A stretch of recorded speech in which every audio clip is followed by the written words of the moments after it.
गरीब रेशमा अपने कमरे में सिलाई मशीन पर बैठकर ड्रेस सिल रही होती है और तभी अमीर देवरानी भारती अपनी ड्रेस लेकर आती है और अपनी जेठानी को दिखाते हुए कहती है, ये ड्रेस देख रही हो दीदी, कितनी सुंदर लग रही है। इसकी कीमत पता है? पूरे 15,000 रुपए है। मैं तो अपनी पहली एनिवर्सरी पार्टी में यही पहनूंगी और देखना पूरी पार्टी में बस मैं चमकने वाली हूँ। हर एक आपको देखो, अपनी पहली सालगिरह में भी आप अपने लिए खुद अपनी पुरानी फटी साड़ियों से ड्रेस बना रही हो। ये कपड़ा तो मुझे अभी इतना गंदा लग रहा है, बनने के बाद कैसी होगी आपकी ड्रेस भगवान ही जाने। रेशमा और भारती की शादी की पहली सालगिरह आने वाली है, पर उस दिन के लिए जहां एक ही ससुराल में दो बहुओं में से एक ने इतने एक्सपेंसिव ड्रेस खरीदी, तो वहीं एक बहू अपनी सालगिरह के लिए खुद ड्रेस बना रही है। आखिर ऐसा क्यों है? आइए जानने के लिए चलते हैं कहानी में थोड़ा पीछे। बहू कहाँ रह गई तुम दोनों? शाम होने को है। माँ जी मैं तो आ गई हूँ, बताइए मैं कैसी लग रही हूँ इस साड़ी में? माँ जी मुझे तो लगता है दीदी को आने में अभी और टाइम लगेगा। बेचारी गरीब घर से है ना, उनके पास अच्छी ड्रेस हो ना हो, बेचारी सोच रही होंगी कि क्या डालूं। माँ जी मैं भी आ गई, चलिए मार्केट चलते हैं। बहू तेरा ये सूट तो बहुत अच्छा लग रहा है। ये वही सूट है ना जो तू 2 दिन पहले खुद बैठकर सिल रही थी? हाँ माँ जी। अपनी जेठानी के कपड़े देख भारती अंदर ही अंदर उससे जलने लगती है। कुछ देर बाद दोनों सास बहू मार्केट जाती हैं और वहां से ग्रोसरी का कुछ सामान लेकर घर आती हैं। इसी तरह कुछ दिन बीत जाते हैं और आए दिन भारती रेशमा के सामने अपनी अमीरी का शो ऑफ करती है। ऐसे ही एक दिन, बहू कल कुछ मेरी सहेलियां आ रही हैं तुम दोनों से मिलने, तो अच्छे से तैयार हो जाना।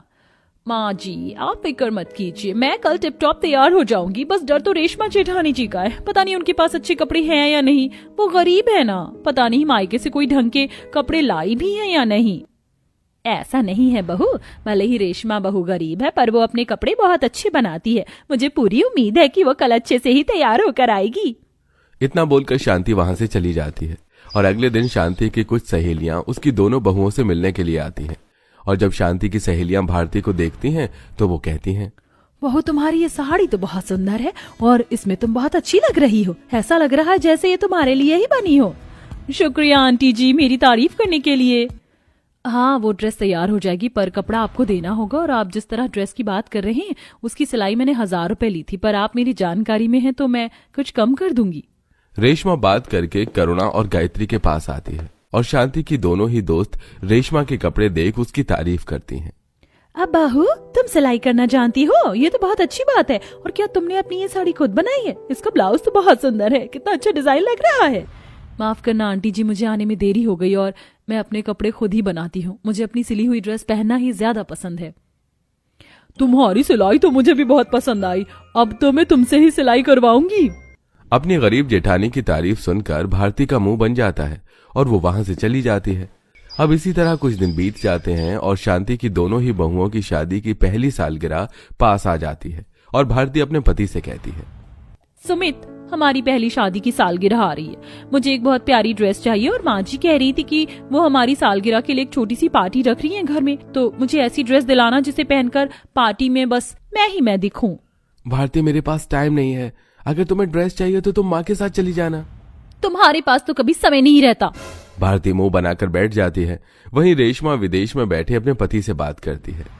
ये हमारी शादी की पहली सालगिरह है और आप नहीं है मेरे साथ। उसके लिए मुझे माफ करना, पर अब काम भी तो ज्यादा है, नहीं आ सकता। तुम सबके साथ एंजॉय करना, रोना नहीं। हाँ, इस तरह से रेशमा अपने पति से बात करके सो जाती है और अगले दिन सुमित खुद अपनी माँ से कहता है, माँ हमारी पहली शादी की सालगिरह आ रही है और भारती को एक प्यारी सी ड्रेस चाहिए जिसे पहनकर पार्टी में आई सभी लोगों की नजर सिर्फ उस पर ही रहे, तो क्या आप भारती को शॉपिंग करवा दोगी? हाँ बेटा क्यों नहीं, वैसे भी भारती के साथ रेशमा की भी तो पहली शादी की सालगिरह आ रही है। उसका पति नहीं है यहाँ, तो उसे अकेला फील ना हो, और ये पार्टी मैं अपनी खुशी से रख रही हूँ, तो मैं अपनी बहुओं को उनकी पसंद का ड्रेस जरूर दिलाऊंगी। अपने बेटे के कहने पर शांति अपनी दोनों बहुओं को अपने साथ एक बड़े से मॉल में ले जाती है और आज लग्जरी ड्रेस शॉप पर जाकर ड्रेस देखती है। माँ जी आप भारती से पूछ लो अगर उसे कुछ पसंद हो, क्योंकि मुझे तो यहाँ कुछ पसंद नहीं आया। जितने में ये ड्रेस बता रहे हैं इतने में मैं इससे अच्छी ड्रेस बना लूंगी। हाँ माँ जी मुझे भी यहाँ ज्यादा कुछ अच्छा नहीं लग रहा है, यहाँ पर मेरे स्टैंडर्ड का कुछ भी नहीं है। अगर तुम दोनों को कुछ पसंद नहीं आया तो हम किसी दूसरी बड़ी शॉप में चलते हैं। शांति अपनी दोनों बहू को मॉल में ही 2-3 और बड़ी शॉप में ले जाती है, जहां भारती को एक बहुत ही एक्सपेंसिव गाउन पसंद आता है। वाओ, ये ड्रेस कितनी प्यारी है, मुझे तो यही ड्रेस लेनी है। रेशमा बहू, तुम्हें कोई ड्रेस पसंद आई? नहीं माँ जी, मुझे कुछ पसंद नहीं आ रहा। माँ जी, दीदी को यहाँ पर कोई ड्रेस क्यों ही पसंद आएगी? वो 400-500 वाली चीज लेती है फुटपाथ से, भला महंगे ब्रांड इन्हें क्यों पसंद आने लगे? छोटी बहू, थोड़ा कम बोला करो। बड़ी बहू, अगर तुम्हें कुछ पसंद नहीं आ रहा है तो हम किसी दूसरी शॉप पर चलते हैं। नहीं माँ जी, हम सुबह से बस घूम ही रहे हैं और शायद भारती सही कह रही है, मुझे ये महंगे ब्रांड के कपड़े पसंद नहीं आने वाले, इसलिए मैं अपने लिए खुद कोई अच्छी सी ड्रेस बना लूंगी। अगर ऐसा है बहू तो ठीक है, पर तू मुझे बता दे तुझे कितने पैसे चाहिए और क्या सामान चाहिए। मैं तुझे सामान और पैसे दे दूंगी ताकि तू अपनी पसंद की ड्रेस बना सके। अगर किसी को पता चलेगा तो लोग क्या कहेंगे कि छोटी बहू को ब्रांडेड एक्सपेंसिव चीज दिला दी और बड़ी बहू को कुछ नहीं दिलाया। ठीक है माँ जी। अब शांति रेशमा के साथ कपड़ों के मार्केट में जाती है और अपनी बहू को ड्रेस बनाने के लिए कपड़ा और जरूरत की चीज दिलवाती है। और अगली ही सुबह रेशमा मशीन पर अपनी ड्रेस सिलने के लिए बैठ जाती है। इसी तरह 2 दिन बीत जाते हैं और 2 दिन बाद भारती अपनी ड्रेस लेकर आती है और अपनी जेठानी को दिखाती है और उसका मजाक बनाकर वहां से चली जाती है। इसी तरह से 4 दिन बीत जाते हैं और रेशमा की ड्रेस बनकर तैयार हो जाती है और 5वें दिन उनकी शादी की सालगिरह का दिन आ जाता है। अरे बेटा, एक बार तू देख ले बहू तैयार हुई या नहीं, सारे मेहमान आ चुके हैं।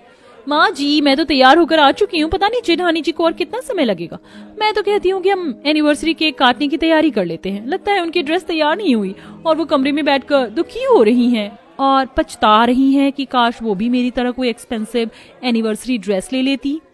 भारती, ऐसे मत बोलो। अगर भैया यहाँ होते और उन्होंने तुम्हारी बात सुनी होती तो बहुत नाराज हो जाते। वो तो भैया काम के सिलसिले में कुछ महीनों के लिए बाहर गए हैं। अगर वो आज होते तो कितना अच्छा होता। सब लोग रेशमा का इंतजार कर रहे होते हैं। तभी रेशमा अपना खुद का बनाया हुआ सुंदर सा वेस्टर्न ड्रेस पहनकर सीढ़ियों से नीचे उतर कर आती है और उसकी ड्रेस देखकर आसपास खड़े सभी मेहमान भारती से उसकी जेठानी की तारीफ करते हैं। भारती, मानना पड़ेगा, तुम्हारी ड्रेस सच में बहुत प्यारी है और तुम्हारी ड्रेस को टक्कर देने वाली तुम्हारी जेठानी आ गई है। भले ही तुम्हारी ड्रेस इतनी एक्सपेंसिव है, पर तुम्हारी जेठानी की ड्रेस ने साबित कर दिया कि महंगी ड्रेस भी खुद की कला के सामने फीकी पड़ जाती है। अगर इंसान के हाथों में हुनर हो तो वो सस्ते सामान से भी अच्छी चीज बना सकता है। अरे वो तो है, जब तक बड़ी बहू को नहीं देखा था तब तक तो छोटी बहू ही छाई थी, पर बड़ी बहू के आने से छोटी बहू की ड्रेस फीकी पड़ गई। मेरी भाभी है ही इतनी टैलेंटेड, वो कुछ भी कर सकती हैं। वो तो है बेटा, मेरी बड़ी बहू भले ही गरीब है पर बहुत गुणी है। जेठानी जी की ड्रेस तो सच में मेरी ड्रेस से लाख गुना ज्यादा सुंदर लग रही है। काश कि मैं अपनी ड्रेस भी दीदी से सिलवाई होती तो आज लोग मेरी ड्रेस की भी ऐसे ही तारीफ कर रहे होते। शादी की सालगिरह की पार्टी में आए मेहमानों की बातें सुनकर भारती का मुंह बन जाता है और उसे एहसास होता है कि वो अपनी जेठानी की गरीबी का मजाक बनाती है। असल में जेठानी की ड्रेसिंग सेंस भारती से ज्यादा अच्छी है।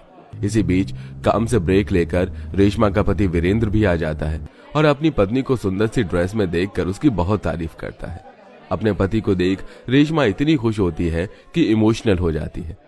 फिर कुछ देर बाद दोनों जोड़े अपना अपना एनिवर्सरी केक कट करते हैं और पार्टी एंजॉय करते हैं। और अगले दिन भारती अपनी जेठानी से कहती है, दीदी, मुझे लगा था पूरी पार्टी में बस मैं ही चमकूंगी, पर आपकी एनिवर्सरी ड्रेस ने तो मेरी ड्रेस को भी पीछे छोड़ दिया। क्या आप मेरे लिए भी अपनी तरह अच्छी ड्रेस बनाओगे? क्यों नहीं भारती? उस दिन के बाद फिर कभी भारती अपनी गरीब जेठानी का मजाक नहीं बनाती और दोनों देवरानी